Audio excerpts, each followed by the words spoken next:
자, 계속 이어서 이제 하나님의 작정에 대해서 보겠습니다. 자, 우리 오늘은 이제 성경 로마서 9장 22절에서 23절의 말씀을 보겠습니다. 로마서 신약성경 로마서 9장 22절에서 23절의 말씀, 20절에서 23절 보겠습니다. 20절에서 23절 같이 읽겠습니다. 사람아, 참으로 내가 누구에게 감히 하나님께 반박하느냐? 지음을 받은 것이 지으신 분께 왜 나를 이렇게 만들었습니까? 라고 말하겠느냐? 토기장이가 같은 진흙 덩어리로 하나는 귀하게 쓸 그릇을 하나는 천하게 쓸 그릇을 만들 권한이 없겠느냐? 하나님께서 그 진노를 보이시고 그분의 능력을 알게 하시려고 멸망 얻도록 준비된 진노의 그릇을 오래 참으심으로 관용하시고 또한 영광을 받도록 예비하신 궁일의 그릇에 대하여 그분의 영광이 풍성함을 알게 하려셨다 하더라도 무슨 말을 하겠느냐? 하나님께서 우리를 이 그릇으로 부르시고 곧 유대인 중에서뿐 아니라 이방인 중에서도 부르셨으니. 아멘. 자, 오늘은 이제 이중 예정에 대해서 꼭 좀 짚고 넘어가야 되겠습니다. 제가 이제 하여튼 뭐 거의 대부분의 모든 신학을 뭐 다 검토해 봤지만 칼빈주의 개혁주의가 가장 완벽합니다. 이거는 제가 뭐 칼빈주의라고 해서 개혁주의라고 해서 제가 그런 얘기가 아니라 공평하게 모든 신학을 다 비교해 봤을 때 가장 성경에 거의 성경에서 가르치는 그 교리적 내용을 체계적으로 잘 정리한 신학은 칼빈주의예요. 이건 너무나 분명합니다. 칼빈주의에 비해서 이제 감리교라든가 뭐 성결교, 알미니안이라든가 뭐 특히 요즘 그 세대주의가 아주 극성을 부리죠. 제가 볼 때는 우리나라 교회는 이 세대주의 때문에 아주 이 교회가 아주 만신창이가 돼요. 아주 저는 이 세대주의가 아주 혐오스러워요. 물론 이제 세대주의도 그리스도의 복음에 이제 있어서는 뭐 세대주의가 그릇되지는 않습니다. 그들도 지금 시대에는 예수 그리스도를 통한 구원에 대해서 그건 분명하게 가르치는 건 맞는데, 그러나 그 나머지 체계에 대해서는 너무 이 세대주의는 엉성하고 앞뒤가 안 맞고 그릇되고, 그래서 사실 세대주의는 정말 바람직스럽지 못해요. 그리고 세대주의자들은 이 종말론에 너무 심취해갖고 모든 그 사이비 종말론의 그 뿌리를 캐보면은 이 세대주의가 꼭 끼어들어 있어요. 그래서 요즘 뭐 세대주의에 대해서 자꾸 뭐 유튜브에서 올라오는데, 공평하게 신학을 객관적으로 비교해 봤을 때 칼빈주의가 완벽합니다. 거의 저는 그냥 완벽하다고 여겨요. 그래서 우리나라 교회가, 특히 장로교회가 이 칼빈주의에 더 굳건하게 뿌리를 내렸어야 되는데, 너무 이 장로교회들이 엉성하게 그만 이 교리를 취급하고, 그로 인해서 오순절이 틈타고 은사주의도 틈타고, 지금은 이렇게 교리를 거의 다 폐기 처분한 시대이기 때문에 어느 교회를 가나, 감리교를 가나 성결교를 가나 뭐 교파를 이렇게 가봐도 별로 그렇게 차이는 없습니다. 다 그냥 거의 보편적 신학을 추구하니까. 그런 의미에서 저는 오늘 우리가 이제 하나님은 창세전에 구원할 자를 반드시 하나님은 택하십니다. 예정하십니다. 그러면 역으로 얘기해서 하나님께서는 역시 멸망받을 자도 하나님이 택하시고 예정한다는 것을 성경은 명확하게 가리켜요. 오늘 이 말씀이 그 증거 본문이에요. 특별히 22절 보면 하나님께서 그 진노를 보이시고 그분의 능력을 알게 하시려고 멸망받도록 준비된 진노의 그릇을, 여기서 멸망받도록 준비된 진노의 그릇. 그 다음에 23절에 보면 또한 영광을 받도록 예비하신 궁율의 그릇. 자, 어떤 것은 멸망받도록, 그 다음에 어떤 것은 여기 23절에 영광을 받도록. 왜 하나님께서 이렇게 두 종류의 서로 다른, 왜 이런 것들을 하나님이 예정하시고 선택하시고 결정하셨는가? 이건 하나님의 뜻이에요. 하나님이 그렇게 하고 싶어서 하시는 거예요. 그래서 20절에도 사람아 내가 누군데 뭐 하나님이 하시는 일에 네가 이래라 저래라 하느냐, 그 얘기예요. 지금 그 얘기예요. 그러니까 인간의 주권에 대한 그 오랜 동안, 뭐 지금도 마찬가지겠지만은 앞으로도 그럴 것 같아요. 알미니안주의냐 칼빈주의냐라고 했을 때 정확하게 얘기하면은 칼빈주의가 맞아요. 그게 더 성경적입니다. 물론 우리가 성경을 가만히 읽어보면 마치 알미니안이 마치 인간의 주권과 인간의 뜻에 맡겨놓은 것 같이 보이는 그런 본문이 있는 건 저도 압니다. 알지만 그것은 하나님께서 말 그대로 우리 사람들이 하나님의 뜻을 이해하도록 하기 위해서 우리에게 그런 표현을 쓰신 것이지, 그것이 어떤 하나님의 어떤 확증된 교리가 아니란 말이에요. 그러니까 우리가 성경을 읽을 때 하나님께서 어떤 의도로 이 말씀을 하셨는가를 잘 읽어야지, 뭐 알미니안주의자들은 자기네 유리한 본문을 따로 이렇게 빼뜨려 가지고 이제 교리적 성립을 하죠. 그래서 하나님은 누구나 다 모든 사람을 다 구원하시려고 하신다. 그러니까 누구나 다 구원받기를 원하고 구원을 하나님께 요청하면 다 구원받을 수 있다. 그렇게 전해요. 물론 저는 그거에 대해서 굳이 그렇게 막 깊이 따지고 싶진 않은데, 물론 그게 이제 뭐 전혀 유익이 없는 건 아니에요. 우리는 될 수 있으면은, 그러니까 우리가 어떤 전도할 때 누군가 처음에 전도할 때 하나님은 그러니까 전도할 때 좀 지혜롭게 해야 돼요. 그러니까 전도할 때 우리가 뭐 누군가를 전도할 때 하나님께서 이제 우리가 그에게는 그리스도의 구원과 그 풍성함을 이제 자꾸 얘기를 해줘야지, 하나님께서 창세전에 누구를 택하고 안 택했다 이거부터 전하게 되면은 그 사람 입장에서는 당연히 그러면 나를 하나님이 택하지 않을 수도 있지 않겠느냐. 그러면 처음부터 이게 잘못한 복음이 이게 장애물이 생기는 거예요. 그러니까 우리가 처음부터 죄인들에게 믿지 않는 사람들이 복음을 전할 땐 그리스도의 구원의 풍성함에 대해서만 알려주면 돼요. 그리스도를 믿고 그리스도로부터 죄를 용서받고 그리스도로부터 하나님의 긍휼을 얻고 이거를 풍성하게 알려주는 게 더 좋지, 처음부터 뭐 하나님의 선택과 예정을 얘기하게 되면은 잘못하면, 물론 이게 맞는 것이지만 잘못하면 받아들이는 입장에서는 오해가 생기는 거예요. 오해. 인간은 하나님의 진리를 온전하게 이해할 수 있는 그 상태가 아니니까 우리가 그걸 감안해서 그에게 복음의 풍성함을 알려주는 거예요. 그래서 요한 웨슬레 설교도 읽어보면은 우리가 언뜻 보면 요한 웨슬레가 굉장히 교리적으로 알미니안이 강하죠. 하지만 그의 설교를 보면은 거의 칼빈주의 설교 같아요. 그러니까 굳이 뭐 하나님께서는 뭐 창세의 선택이니 아니니 뭐 하나님께서 무조건적인 구원이니 이런 거는 그렇게 크게 다루진 않고 무조건 그리스도에게 나오라. 이게 주 메시지입니다. 그러니까 휘필드 설교하고 웨슬레 설교하고 비교해보면 별 차이가 없어요. 거의. 심지어는 찰스 피니도 마찬가지예요. 찰스 피니도 아주 굉장히 펠라기안주의지만 찰스 피니의 설교도 읽어보면은 굉장히 건전합니다. 왜 그러느냐? 죄인들을 건져내는 게 일단 궁극적인 목적이지, 그들에게 가서 뭐 선택이 어쩌고 예정이 어쩌고 뭐 이거를 설명해 봐야 그 이해하지도 못하고 그게 그리스도의 십자가의 걸림돌이 된단 말이에요. 그러니까 우리는 복음을 전할 때는 누구 말처럼 마치 알미니안주의처럼 증거하되, 그러나 그들에게 확실한 십자가의 복음을 제시해서 그가 예수님을 믿도록 하는 게 이게 제일 중요한 거예요. 다만 우리는 성경의 가르침에 적어도 그 체계는 정확하게 배워야 돼요. 그러니까 하나님께서는 누군가를 분명히 선택했어요.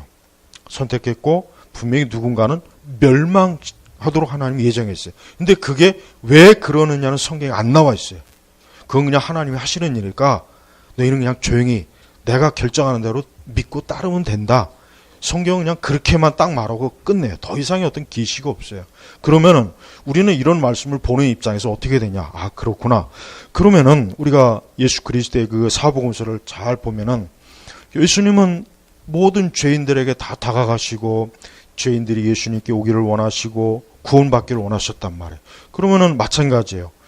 그래 어쨌든 내가 뭐 선택받았는지 멸망받는지 그건 내가 알 바는 아니고 나는 일단 그리스도의 구원을 내가 사모해야 되겠구나. 그리스도의 구원에 대해서 내가 열망해야 돼, 갈망해야 되겠구나. 이런 마음을 먹는 게 좋은 거예요. 이런 마음을 먹도록 해줘야 되고, 우리도 마찬가지예요. 어떤 분들은 이제 이런 교리를 들으면은 아주 예민한 분들은 고민을 해요. 근심해요. 그러면 내가 만약에 하나님께로부터 구원받지 못한 사람이 어떻게 해요? 그러면은 내가 이렇게 예배 나와도 뭔 소용이고, 내가 열심히 교회 다니고 해도 뭐합니까? 결국은 내가 선택받지 못한 사람이면은 어떻게 합니까? 꼭 그런 생각을 하는 분들이 있어요. 아주 있어요. 분명히. 아주 예민한 분들은 있어요. 근데 그분들에게 제가 하고 싶은 말은 이거예요. 단 한 가지요. 복음서에 보면은 예수님께 다가와서 예수님께로부터 거절받은 사람이 있냐? 한 사람도 없어요. 없어요. 단 사람도 없어요. 예수님께 왔는데 예수님께서 너 같은 건 지옥의 형벌을 마땅히 받아야 할 사람이니까 너 오지 마. 복음서에 어디에도 그게 없습니다. 그러니까 그걸 생각해야 돼. 그러니까 뭘 의미하냐면은 어쨌든 우리의 선택과 예정은 그건 하나님의 소관이에요. 주권이에요. 작정이에요. 근데 우리 사람의 입장에서는 무조건 예수님에게 나오라 이거예요. 무조건 주님에게 나오는 거예요. 절대 주님께서는 그 사람을 버리지 않습니다. 틀림없습니다. 우리는 그것이 바로 복음이에요. 그러니까 예수님의 그 행적을 보면은 예수님께서 뭐 누구는 너는 선택받지 못했고 너는 예수님이 그런 게 있습니까? 없잖아요. 오히려 예수님은 죄인들에게 다 다가가세요. 죄인들에게 다가가서 죄인들을 위로하고 그들에게 생명의 말씀을 증거해주고 복음의 양식을 주고 다 구원받았어요. 그러니까 바로 뭘 의미하냐면 사람들이 그리스도에게 나오기를 청하면 주님은 절대 그를 내쫓지 않는다는 걸 얘기해 주는 거예요. 그런데 어떻게 하나님의 선택과 예정이 정해졌느냐? 그건 우리가 몰라요. 그게 어떻게 되는지에 대해서는 이건 신적인 하나님의 지혜와 능력으로 되는 거기 때문에 이거는 우리는 모르지만 어쨌든 주님에게 나오라 이거예요. 나오라 이거예요. 우리가 하나님의 작정 가운데서 그러면 왜 우리가 교회에서 선택과 유기 이걸 왜 가르쳐야 되느냐? 이유가 있습니다. 뭔 의미가 있냐면 이걸 가르치지 않으면 안 돼요. 까다로운 교리라고 해서 부담스러운 교리라고 해서 안 가르치면은 이건 하나님의 진리의 말씀을 고의적으로 숨기는 거나 마찬가지예요. 적어도 우리가 성경에 봤을 때 하나님께서 인류를 다 구원하는 건 아니구나. 누군가는 영원한 형벌에 처하는구나. 그래서 이 그리스도의 복음을 받아들이고 믿는 자로 하여금 더욱 어때요? 예수 그리스도를 가까이 붙잡도록 하기 위한 하나님의 뜻이 있는 거예요. 우리는 이런 교리를 통해서 자꾸 하나님이 나를 선택하지 않았을 거야. 날 버렸을 거야. 이렇게 하지 말고 오히려 어때요? 이렇게 이 구원이라고 하는 것은 사람이 내가 받고 싶다고 받는 것도 아니고 내가 선택하는 것이 아니구나. 하나님의 전적인 은혜로 이렇게 되는구나. 내가 이렇게 구원받은 게 하나님의 은혜구나 하고 감사하고 내 공로가 아니라 그리스도의 구원에 대해서 그리스도의 공로에서 전적으로 그분에게 의탁하라는 얘기예요. 절대 하나님께서는 사람들로 하여금 괜히 불안에 떨게 하려고 이런 말씀을 한 게 아니에요. 오히려 믿는 자는 오히려 참된 신앙을 가진 자는 오히려 이런 교리가 더 안심이 돼요. 왜? 내 구원을 잃어버리지 않겠구나. 적어도 하나님께서 나를 만세전을 택했으니까 절대 내 구원이 잃어버리지는 않겠구나라는 것을 더 확신을 가지고 더 믿음을 갖게 되지 불안해하지 않습니다. 우리는 이런 교리를 불안해할 필요는 없어요. 그러나 분명한 사실은 여기 보니까 어쨌든 멸망받도록 그 다음에 영광을 받도록 이 두 종류가 하나님께서 정하신 것. 정해서 우리는 결국 마지막 최후의 심판 때 보면은 분명히 한 부류는 염소죠. 염소. 한 부류는 양. 그래서 염소는 택함 받지 못한 영원한 정죄를 받을 자요. 또 이 양은 뭐예요? 만세 전부터 하나님의 태정함을 입은 하나님의 사랑을 받은 자입니다. 이 두 부류가 나눠져서 어때요? 마지막 인류가 궁극적으로 영원히 이렇게 우리가 갈리는 거예요. 그래서 우리는 이러한 말씀을 볼 때마다 구원이라는 게 이렇게 하나님의 전적인 작정, 하나님의 예정, 선택으로 되는 것이구나. 근데 이제 알미니안주의는 이런 교리를 싫어하죠. 이거는 성경에서 가르치는 교리가 아니라 인간은 누구나 다 자기가 구원받기를 원하면 다 구원을 받을 수 있다고 이제 그렇게 가르친다. 보통 보편적인 알미니안주의는. 그러면은 왜 다 그럼 구원 받아야 되는데 그렇지 않잖아요. 왜 그렇습니까? 이 구원의 궁극적인 그 원인은 사람에게 있는 것이 아니라 하나님에게 있기 때문에 그러는 거예요. 하나님에게 있기 때문에. 그러니까 사실 알미니안 교리대로 말하면 다 구원받아야 돼요. 한 사람도 구원을 받지 못하고 멸망할 사람은 있으면 안 되는 거예요, 사실은. 그렇지만은 얼마나 많은 사람들이 예수님 안 믿고 지금도 멸망하잖아요. 지금도 얼마나 많은 영혼들이 지금도 계속해서 사망으로 끝나지 않습니까? 왜 그렇게 했어요? 왜 그렇게 했습니까? 하나님의 택함이 없는 거예요. 그래서 청함을 받은 자는 많되 택함을 받은 자가 적습니다.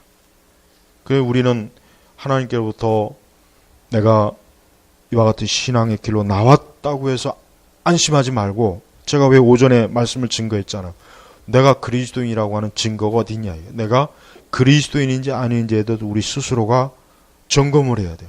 그래서 내가 그리스도인이 아니라면은 나는 하나님께부터 기도해 요청해야 돼요. 주여 나를 버리지 마시고 나를 사망으로 떨어뜨리지 마시고 나를 영생의 길로 은혜의 길로 이끌어 주십시오라고 하나님 앞에 간청하면 하나님은 구원하십니다. 분명히 구원하셔. 아주 반드시 하나님은 구원해 주셔요. 그러니까 우리는 하나님의 이러한 이중 예정, 누구는 구원으로 누구는 멸망으로, 이거를 어떻게 하나님께서 작정하시는지에 대한 그 섭리적 작용은 인간은 모릅니다.